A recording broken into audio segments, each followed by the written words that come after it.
ఒక డీజీపీనో ఎస్పీనో బాధ్యతలు చేస్తూ ఒక సీఎం మాట్లాడడం మనం ఎలా చూడాలి? ఓవరాల్గా దీనిపైన మాట్లాడదాం. గతంలో చూసాం వరుసగా జరుగుతున్న ఇలాంటి స్టాంపేడ్లు అసలు ఎందుకు జరుగుతున్నాయి, ప్రజలు ఎలా ఆలోచిస్తున్నారు అన్నీ మాట్లాడదాం. మనతో పాటు వార్ రూమ్లో జాయిన్ అవుతున్నారు కసుబా శ్రీనివాసరావు గారు, టీపీసీసీ సెక్రటరీ. నమస్తే అండి, welcome to war room. Rooparani గారు, సీనియర్ జర్నలిస్ట్. నమస్తే అండి రూపావాణి గారు. రూపా గారు, మనం ఇలాంటివి చూస్తూనే ఉంటాం, కానీ టీటీడీ విషయంలో ఇప్పటివరకు ఎప్పుడూ చూడలేదు. సో ఈ విషయాన్ని ఎలా చూడాలి? అధికారుల నిర్లక్ష్యం అనుకోవాలా, లేదంటే అంచనా వేయలేకపోతున్నారు అధికారులు? అంటే టీటీడీలో జరగలేదు అనుకోవడానికి వివిధ రూపాల్లో జరుగుతూ వస్తుంది. అంటే అది ఈ గవర్నమెంటా, ఆ పార్టీనా, ఈ పార్టీనా అనడానికి లేదు. మనం దశాబ్దాల కాలంగా చూసుకుంటూ వస్తే ఈ తొక్కిసలాట్లు ఇవి జరగటం అనేది దఫదఫాలుగా జరిగి ఉన్నాయి. అది సర్వదర్శనం క్యూ అయి ఉండొచ్చు, లేకపోతే ఇంకోటి ఏదన్నా అయి ఉండొచ్చు. బట్ ఇక్కడ ఏంటి అని అంటే ఈ ఇన్సిడెంట్లో చూసుకుంటే మనం 3 రకాలుగా మనం అంచనా వేయాలి. 1, పర్యవేక్షణ లోపం. 2, అధికారికంగా ఎవరైతే ఎగ్జిక్యూట్ చేస్తున్నారో ఆ విషయంలో ఒక నిర్లక్ష్య ధోరణి. అండ్ 3వది, ప్రజలు స్వీయ నియంత్రణ అండ్ సామాజిక బాధ్యత మర్చిపోవడం. భక్తి అనేది చాలా అవసరమే. నేను కూడా చాలా బాగా భక్తితో ఉంటాను, చేస్తాను, అంతే ఓకే. కానీ భక్తి అనేది మితిమీరిన మూఢత్వంగానో, మితిమీరిన ఒక దీనిలో మాన్యాలాగా కూడా మారకూడదు.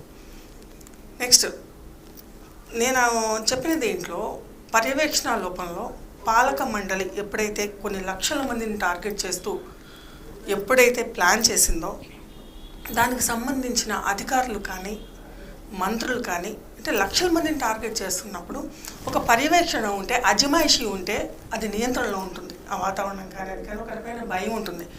ఆ భయం లేకపోవడంలే కదా అంబులెన్స్ డ్రైవర్స్ అనేవాళ్ళు వదిలేసి వెళ్ళిపోయారు. అండ్ అధికారులకు సంబంధించిన నిర్లక్ష్య ధోరణి ఏదైతే ఉందో, కొన్ని విజువల్స్ చూశానమ్మా నేను వస్తున్నప్పుడు, దాంట్లో లైవ్లో మనం న్యూస్లో చూస్తున్నప్పుడు పోలీసులు ఆ క్యూలో వాళ్ళు వస్తుంటే లాగేస్తున్నారు, లాగి తోస్తున్నారు. అంటే తొక్కిసలాట జరగడానికి కారణం ఎవరు? పోలీస్ కానిస్టేబుల్సే. అంటే మనుషుల్ని ఒక వెసులుబాటు ఇచ్చి ముందుకు నడపడానికి ఒక అవకాశాన్ని ఇవ్వాలి, లేదా ఒక ఆలోచన ఉండాలి. ఒక నలుగురు కలిసి ఒక దీంట్లో బందిల దొడ్లోకి లాగేసినట్టుగా లాగుతూ మహిళలను కూడా చూడకుండా తోస్తున్నారు. అది చాలా అమానుషం, అమానుషం. అది పిల్లలు కూడా పైన భుజం మీద ఎత్తుకుని ఉన్నారు. లాగటం అనేది చాలా దారుణమైన విషయం. సో పాలక మండలి తప్పిదాలు ఉన్నాయి, ఇవి ఉన్నాయి. ఒక సీఎం బాధ్యులు ఎవరిని చేస్తున్నారు అన్నప్పుడు చాలా సహజంగా ఎప్పుడూ కూడా భద్రతా వైఫల్యాలకు అధికారులను చేయడం అనేది చాలా సహజం. ఎందుకంటే ఫస్ట్ ఫేజ్ అదే కదా. ఆ తర్వాత స్వీయ తప్పిదాలను అంచనా వేసుకోవడం. అలాగే భక్తుల విషయానికి వస్తే వైకుంఠ యాత్ర, వైకుంఠ ద్వార దర్శనం, లేదా వైకుంఠ యాత్ర అని అంటాను నేను దీన్ని, ఎందుకంటే స్వీయ వైకుంఠ యాత్ర. భక్తి ఉండాలమ్మా. ఇవాళ రోజు టెక్నాలజీ బాగా పెరిగినప్పుడు దేవుడు మనకి ఆన్లైన్లో చాలా కనిపిస్తున్నాడు. ఇది వరకు మాట వైకుంఠ ద్వార దర్శనం చేసుకుంటేనే ముక్తి మోక్షం అనేది. మనం వెళ్తున్నప్పుడు మన గురించి ఎంత బాధ్యత ఉంటుందో పక్క వాళ్ళ గురించి కూడా అంతే బాధ్యత ఉండాలి, ఆలోచన ఉండాలి. తోసుకోవడం కన్నా కూడా నిదానంగా, అవును నువ్వు సహనంతో వచ్చావు, భక్తితో వచ్చావు. రూపవాణి గారు, అంటే అసలు అక్కడ ప్రజలు ఆలోచించడానికి స్కోప్ ఉందా? మీరు అన్నారు ఇందాక పోలీసులే లాగుతున్నారు అని. అసలు ప్రజలు, సామాన్య ప్రజలు ఏం చేయగలరు? కర్మ అన్నీ కూడా ఇంటర్లింక్డ్గా ఉంటాయి. అంటే ఆ క్షణం, ఏ క్షణమైనా కూడా, అంటే మనం ఒక్క క్షణాన్నే పట్టుకుంటే కనుక జడ్జిమెంట్లుగా వెళ్ళిపోతాం.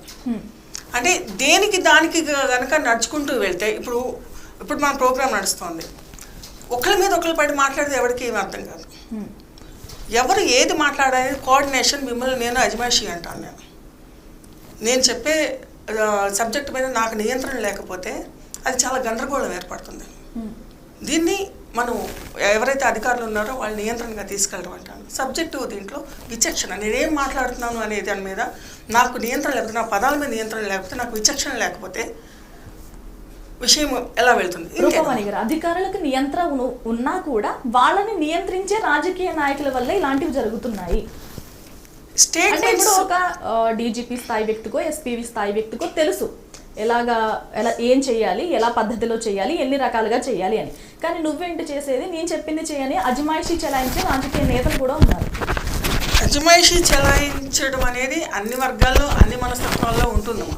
అది దాని గురించి ఇక్కడ ఈ విషయానికి వస్తే మాత్రం ఈరోజు మధ్యాహ్నం చంద్రబాబు నాయుడు గారు వచ్చేసి అక్కడ మాట్లాడుతున్నప్పుడు అక్కడ జేఈఓని అడుగుతున్నారు, లేడీ జీఓని, అమ్మ మీరు ఎంతవరకు కోఆర్డినేట్ చేసుకున్నారు, ఇక్కడ తొక్కిసలాట జరుగుతుంది అన్నప్పుడు మీరు మిగతా అధికారులకు సమాచారం ఇచ్చారా, టెక్నాలజీని వాడుకున్నారా లేదా, ఏంటి అని అంటే ఆయన ఎవరి మీదకి ఎత్తివేస్తున్నాడు రాజకీయపరమైన స్టేట్మెంట్స్ మనం కూర్చున్న వాళ్ళని మాట్లాడుకోవడం కన్నా కూడా యాక్చువల్లీ లాజికల్లీ ఆలోచిస్తే టెక్నాలజీ ఇంత పెరిగినప్పుడు టెక్నాలజీని ఎందుకు వాడుకోలేదు అనేది ఒకటి ముఖ్యం, క్లియర్ కట్గాను. అండ్ నెక్స్ట్ సామాన్య భక్తులు సామాన్య ప్రజలు వస్తున్నారన్నప్పుడు 2000 మందికి స్థానం అక్కడ మాత్రమే సరిపోతుంది అన్నప్పుడు ఇంకొక 500 మందిని తోసివేయడం బాధ్యత రాహిత్యం కాదా అధికారులదే? అంటే ఒక నిర్లక్ష్య ధోరణి, వెళ్తే వెళ్ళారులే గుంపులో వెళ్ళని. అసలు ప్రజలకి రెస్పెక్ట్ ఎక్కడ ఉందండి?